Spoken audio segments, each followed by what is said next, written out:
अक़वाम मुत्तहिदा की secretary general Antonio Guterres ने एक बार फिर गजा में इसराइली जारहियत बंद करने का मुतालबा कर दिया है।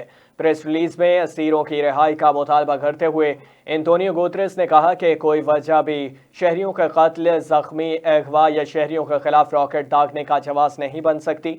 गजा पर इसराइली अफवाज के 100 दिनों से जारी हमले अब बंद होने चाहिए। उन्होंने कहा कि हम गजा की मौजूदा सूरत हाल को जारी रहने और इसे लबनान में दोहराए जाने की इजाज़त नहीं दे सकते। उन्होंने कहा कि मेरे पास गजा की सूरत हाल को बयान करने के अल्फाज तक मौजूद नहीं है।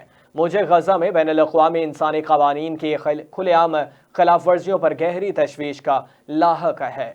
उन्होंने मज़ीद कहा कि मैं जोर देता हूँ सिक्योरिटी को यकीनी बनाना मौसर इंसानी इमदाद की फराहमी के लिए बुनियादी शर्त है। फ़रीक़ैन को बैनुल-अक़वामी इंसानी कानून का एहतराम करना चाहिए, शहरियों की हिफाजत करनी चाहिए और इस बात को यकीनी बनाना चाहिए कि ज़रूरियात पूरी हों।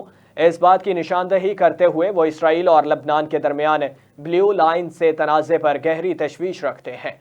सेक्रेटरी जनरल ने मज़ीद कहा कि इसराइल और लबनान के दरमियान कशीदगी के वसी इलाके तक फैलने का ख़तरा इलाक़ाई इस्तेहकाम पर गहरा असर डाल रहा है। ज़रूरतमंदों को इमदाद पहुँचाने, कैदियों की रिहाई सहूलत फराहम करने, जंग की वसी आग को बचाने के लिए हमें फौरी तौर पर इंसानी बुनियादों पर जंग बंदी की ज़रूरत है।